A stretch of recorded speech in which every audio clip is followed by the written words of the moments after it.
Roger, I mean, wouldn't quite say it's a carbon copy of a first round match, but obviously there are similarities. And A, would you agree? And B, what do you need to do to maybe get off to better starts and going forward for the tournament? You know, I've been in that position many times where you go through a little phase where you don't start so well, and everybody asks you right away, what do you got to do? And you're like, I don't know. You just go back to the drawing board, just do the same things again, and you hope for a better outcome. I don't think there's per se a secret to a good start other than warming up well, being well prepared mentally, not underestimating your opponent. I did all of that.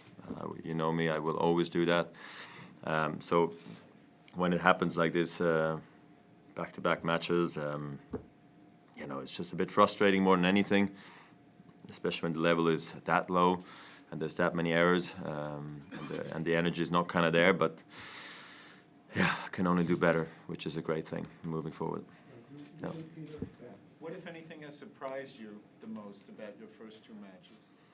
I mean, look, I got exactly what I expected from both guys. I knew what Nagala was going to give me. I knew what Damir was going to give me. So, but I didn't expect to hit 50 to 20 unforced errors, which is basically the entire set, just sort of donated. But look, they came out and they were well prepared and got me to do that. So, but I clearly have to play better from the get-go. Roger, do you find it easier or more difficult to find your game and get into the rhythm here and at the U.S. Open and as opposed to the other majors? And what are the biggest obstacles here to finding that and maintaining? Well, I mean, here it should be easier, I'd say, because there's literally no wind. I mean, okay, now there was zero wind because we're playing indoors, except in some ventilation wind, which doesn't count. But no, this is supposed to be the easy one. So I don't have an answer to you. It's just poor ball striking in the beginning. It's hard courts. The ball is not even bouncing. You know, it's pretty dead court in some ways. So you should feel the rhythm quickly. But you know, it's maybe something the way you approach the ball. You know, but I'm not concerned. It's all good. You know, and I just need to take the positives out of it because once I lose that first set, I do get better, which is a good thing.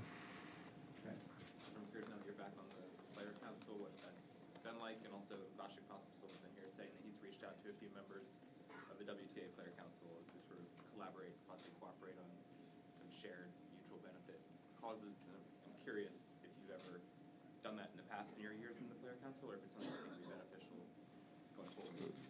Speaking to the WTA? Yeah, No. they're No, this my time. No, we never did. But so, what do you want me to answer? Sorry, the question was. If you think it would be beneficial. And Sure. also Yeah. just what it's like being back on the council. Oh yeah. I mean, so yeah. I mean, I think it's always good to talk. Now, how can we help each other? How can we help the tour? How can we help the sport grow? I think it is important to talk. The worst is in any politics or in any tennis politics if you just don't talk, you know. So I think from that standpoint, that's a great thing, and I hope something comes out of it. If I can be of any help, I'll be happy to do that. Being back on the council is good, you know, because I get all the information. I think that is important for me to give a proper opinion. It also brings Novak, Rafa, and me closer together naturally to be in a room, but then also away from it, we can prepare for meetings like amateurs and just not talk to each other, and then rock up to the meetings and just like, so what's going on, and then start taking decisions and voting, and then it gets personal. So I think we need to be well prepared, and for that we need to meet and talk, and we'll do that moving forward. But I thought the first meeting was pretty good. It was okay. You've played quite a lot of Grand Slam tournaments, so you have quite a lot of data points. In terms of the progress in form that you can have during a tournament this long, is there a recognized pattern that you have figured out throughout the years? Does it follow a certain curve that you can identify, or every tournament is just different and you don't know how it's going to go? In terms of level of play? Yeah. Not really. That's why I think, like, starting poorly, what does that mean for later? I don't see it that way. Sure, you can go back in statistics and look back. It's like, has that ever happened? And if that ever, I don't look at these kind of things. I think it has a lot to do also with your opponents, to be quite honest. Sometimes you have tougher draws, sometimes not. Sometimes you carry an injury early and later not anymore, or vice versa. So most important, in my opinion, is always that you're 100% ready to battle, you're in good shape, you're happy to be here.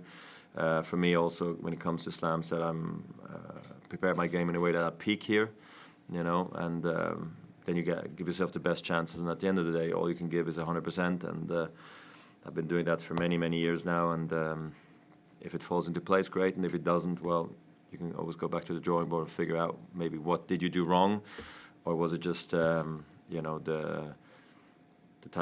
kind of day that didn't go your way.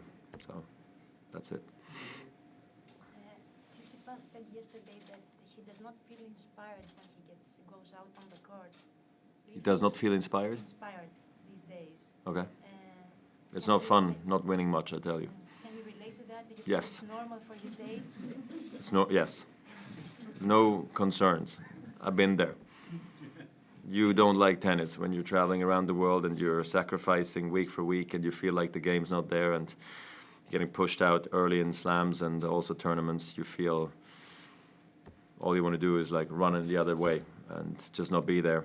And you're stuck on the tennis court sometimes and you wish it wasn't so. But I think almost everybody goes through that. There's very few players that just from start to finish, especially early on, don't have that feeling. But I had that quite often, so it's normal, for me anyway. Roger, Vasek and others have brought up the whole issue of whether payment in tennis should be on a more broad level. The lower-ranked players should get more money so they can make a living. He's brought up issues of transparency and balance in the pay the top players get versus the lesser ones. Could you take a moment and just reflect on that issue, please? I mean, I think in the beginning it was important, when I started and won my first Grand Slam in Australia, I don't remember what the prize money was. I thought it was around 450,000 maybe for the winner, and now we're at 3.6 maybe. I think it was important for us to be able to raise winner's prize money and, come up with that. So we can rival also other sports like golf and others, so we have a higher prize money for winners. That went up very quickly, very drastically, which is great. But then, I don't know how you say, the scissor became too big, between the winner and the first round loser. So we got that more organized nowadays. But I do believe the challenger players and also maybe qualifying and second round, loser should get more, So I think if there should be increases, it shouldn't be at the top anymore. I feel like we've reached a pretty good level there. So yeah, I mean, I think that's going to be what we're going to fight for, and if we want prize money increases, I know the tournaments don't find it very sexy giving it to first round qualies or second round qualies and all these things or challengers, but the tour, it would be nice if the players could also survive on the challenger tour and on the lower ranks and not just at the very top, even though I'm all for it shouldn't be a loser's tour, but also they also sacrifice a lot of their time and they work equally hard as we do at the top. That hopefully we're going to get that right, hopefully as well in the next sort of 5 to 10 years. All the way in the back. Pleasure. Just was chatting with Andy Murray prior to this one about who potentially has got the best chance of winning it, and one of the big things was conditions at that time were a bit of an unknown. Obviously last year seemed pretty slow historically. I was just curious to know if it is quicker, because both he and I have been told it was going to be quicker this year. Is it, in your opinion, and how has it changed historically since you first played it? Well, it used to be sort of the windy slam, so we don't have that anymore. Unless they put me on the outside court, then we'll see that again. But so I think that had a big impact on the way the US Open used to be played. You came out and there was always a breeze, there was always a strong wind. I've had some of my windiest matches here in New York, so I think that's changed a lot. Now, I do believe it's definitely slower than it has in previous years. I'm not sure if it's the balls or the speed of the court, but it's definitely not on the faster side. You know, if you look at this was like an indoor match, so it's great for ball striking, for big servers, and it's hard to go through guys, you know. So I feel like it's medium at best. I also was told that we're going to make it faster to last year. I don't feel it that way yet, but maybe I just got to figure out how to play and how to use the conditions to your advantage. Reminds me almost a little bit of the World Tour finals, to be quite honest, how it is here. It's sort of a bit flat. It's not crazy bouncy. It doesn't skid like mad, but I do believe that maybe through the course of the tournament, it's also going to speed up just a little bit more for the second week, and I hope to be there. We'll see. Roger, you last won here in 2008. In the years between, are there any of those that you feel more than others that they were the ones that got away, or the ones you should have won? 09, obviously. I don't know which year I lost to Cilic, you know. Things were looking okay there. After Novak lost and Nishikori was in the finals, now was in the semis against Cilic, you would have thought that maybe I had a good chance, but Marin came out and just crushed me. So I think maybe those were my best chances. I don't know about the finals against Novak, and the rest I don't remember. So there you have it. Roger, you have been improving with each match, and but how do you find balance now in your practices so you don't overdo it? And you know, Friday's supposed to be a very hot day. Friday's hot? I heard. Oh, okay. They said it was going to be warm today, but no, I mean, I think you got to do what you feel is best, you know, and you chat to the team and you see, look, I know I can't reinvent myself from today to the third round. That's where experience kicks in. I know it's more of the mind that needs either a rest from, you know, from either a lot of practice or busy days or pressure, whatever it may be. I think this is where you find the energy, in my opinion. Tomorrow I will not practice over an hour because I believe that all the hard work I've put in since Wimbledon and before, that I'm ready for that. So tomorrow is really just to make sure I get to feel the ball again in an environment where I have no pressure. You know, every ball I play out there, you feel like some sort of a pressure not to miss it, having to make it, wanting to hit a winner, hitting a good serve. And when you go out to practice on this in-between days, it's quite nice just to be hitting freely and actually not think of anything while you're hitting the ball. Or, depending on if we have to work on a few little things, you do that. So we'll chat with the team, but I'm happy where I'm at. You know, I've had a good season so far, and I'm ready for my next round. So that's good. Last question, English. You're one of the few fortunate ones to be able to play today so far with the weather outside. Are you thankful for the roof? And does it help keep you in a rhythm and peace of mind, staying on a schedule?